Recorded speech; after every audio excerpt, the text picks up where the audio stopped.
Welcome to Missing the Mark, where we look for meaning in strange places. I'm Christopher. Hi. Today I'd like to give a few quick thoughts on Occam's razor. Occam's razor, as I'm sure pretty much everybody knows, is, well, colloquially it's often described as if you have competing explanations, the simplest one is usually the best.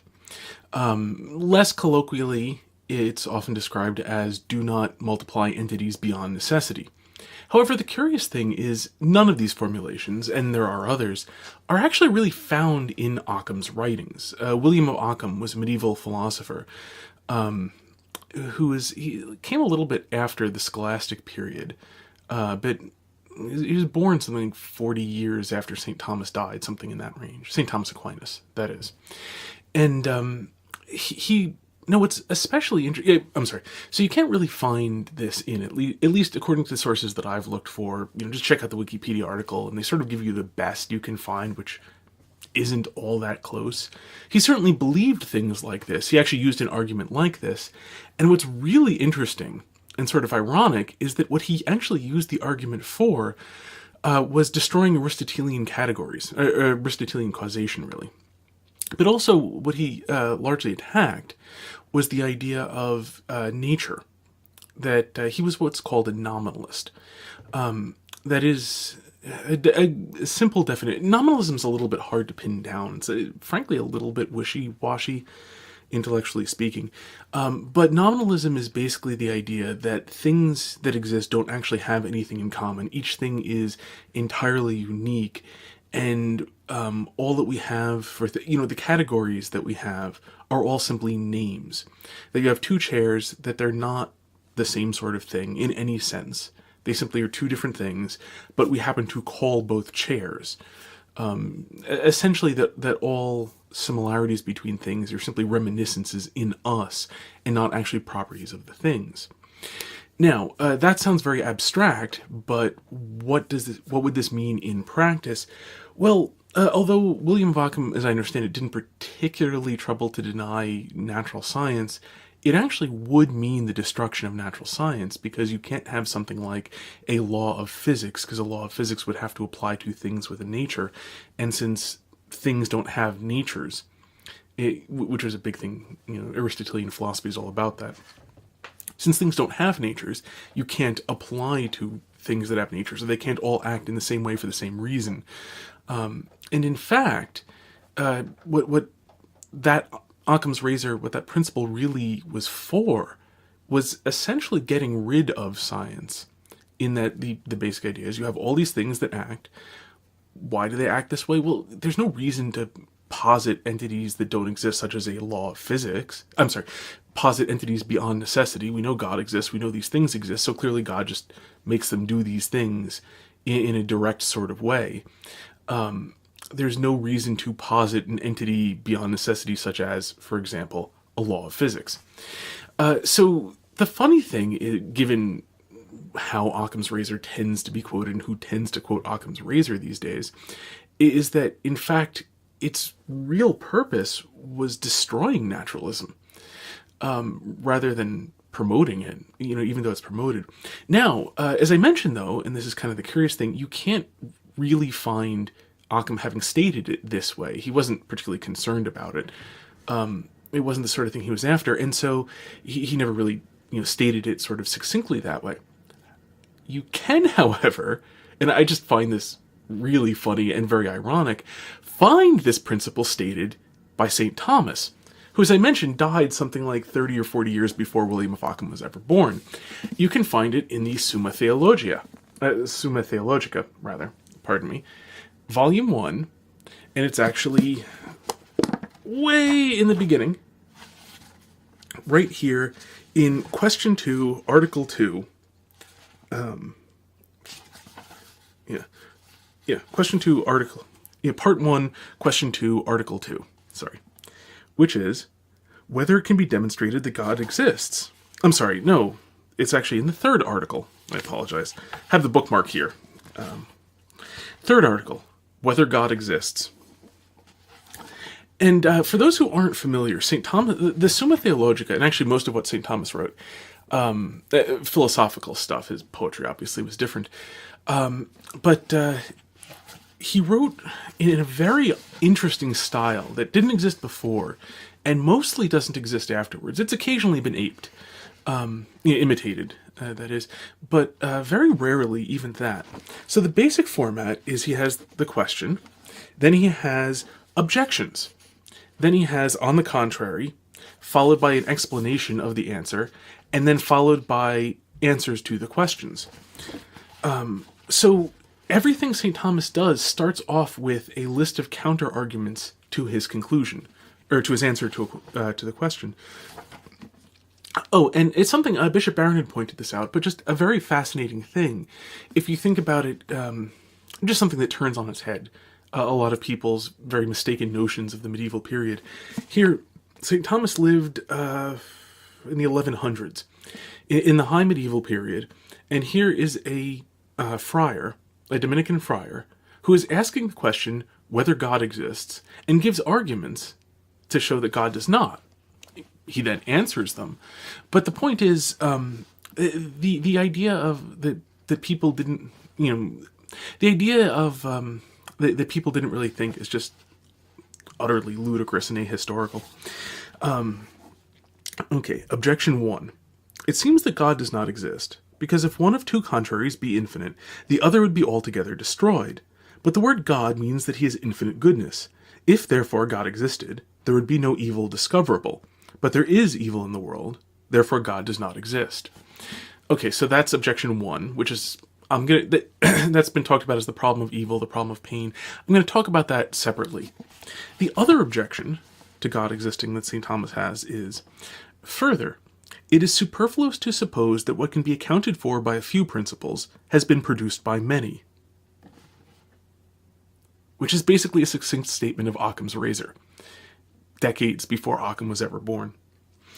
But just to finish it off, because I might as well. But it seems that everything we see in this world can be accounted for by other principles, supposing God did not exist.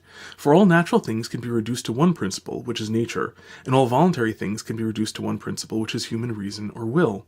Therefore, there is no need to suppose God's existence. Of course, in modern times, people would just get rid of the existence of will and reduce everything down to the principle of nature. The brain's nothing but the motion of atoms, which are all governed by the laws of physics, and so there is no mind. There's only the illusion of a mind. I've always loved that. I know this is a digression, but I've always loved that idea. I think Daniel Dennett proposed that, something along these lines, though he's by no means unique, that we just have a collection of warring instincts, and that we then rationalize this after the fact as us having free will and having decided upon things. Why? I mean, why is never stated. This idea that we have some need to believe that we are rational and therefore we pretend that we are rational. Well, why? I mean, why do we? It's also false to experience, too. I mean, if you think about it, when you actually have warring instincts, like, do I really want chicken wing pizza or do I really want bacon pizza? And the two don't really go together very well. I know someone will accuse me of heresy that bacon goes with everything, but, let's be realistic. Chicken pizza and bacon pizza are kind of different things. And, for different moods. When we actually have that, like, which do I really want? I kind of want this one. I kind of want that one. I don't want to go for both. What do I do? Well, we have warring instincts. We have, warring impulses. We don't rationalize this as having, I rationally come to a conclusion. We feel the tug of two conflicting impulses. And then at some point we decide between the two of them, quite possibly by taking out a coin and flipping it. That's how we actually experience warring impulses. We don't, post hoc rationalize them. And we don't feel a need to post hoc rationalize them either. When you have these warring impulses, like I really want to hang out with my friends, but I really want to also just go take a nap, we just feel a tug of two different things. We experience it as the tug of two different things. We think of it as the tug of two different things. If we describe it to anybody, we describe it as I'm torn, I'm pulled in two different directions. At some point you make a decision or you flip a coin or that decision gets made for you, whatever the heck happens, we all have this experience, and in no cases do we describe this or have a problem with describing this as I was torn between two conflicting impulses. I really wanted to do something. I was ambivalent in the classical sense, or the old sense of the word ambivalent, which means you really want to do two different things. How it's always strange when you hear philosophical explanations that you just ask, have you ever lived as a human being? What you're describing is a common experience. You're describing it completely incorrectly. But anyway, pardon me, that was a big digression. So to come back to Occam's razor, which is a very, there's a fun saying about it, and, sort of trying to wrap this up neatly. There's a fun saying, be careful when handling Occam's razor because it'll cut you if you're not careful. And, so take the phrasing of do not multiply entities beyond necessity. Well, that doesn't mean to have fewer entities than necessity dictates. And so there's another way of saying that same thing. Well, actually two ways that I like. One of them is that for every problem, there's a solution which is simple, elegant, and completely wrong. It's a programming maxim, but it applies to a lot of life as well. That there are just a lot of things where, there's some sort of answer that's really simple and looks great, and it's just utterly wrong. You have to be careful of those because they exist. The other thing is, I think I've heard it attributed to Einstein, although it's one of those might well be attributed to Einstein because nobody knew where it came from, or somebody once said this is the sort of thing Einstein might have said, and then people leave out the interim. Who knows how these things transmute? But the saying goes, simplify things as much as possible, but no further. Because a lot of times people will oversimplify. They'll simplify past the point where they're still accurate. And it's very popular these days. We live in very confusing times with a lot of people making very different claims. Worse, because we're in so much communication with so many people. People use words differently. You'll just hear very, very different ideas expressed by the same words. So not only do you have many, many different claims, you have many claims made in very confusingly similar language, which just results in modern life being very difficult, modern intellectual life being very difficult. And well, unfortunately, that's just the position that we're in. And, it's useful to have heuristics to try to, help us to navigate. But you always have to be very careful of heuristics because heuristics will be wrong sometimes. And they're not things you can live your life by. They're just things to sort of help you until you have time to do a better job. So, yeah, in conclusion, I think I'll end with Occam's razor. It can be a very useful tool, but be careful or you might cut yourself. So until next time, may you hit everything you aim at.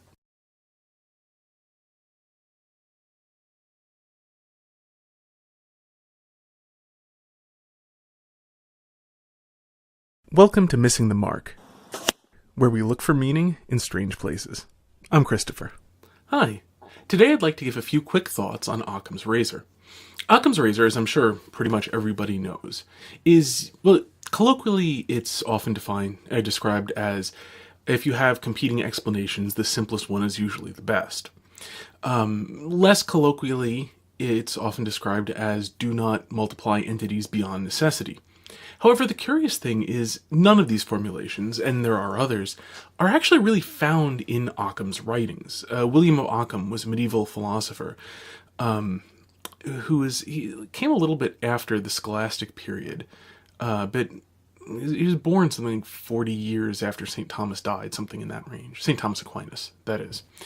And what's especially interesting, I'm sorry, so you can't really find this in, at least according to the sources that I've looked for, just check out the Wikipedia article, and they sort of give you the best you can find, which isn't all that close. He certainly believed things like this. He actually used an argument like this.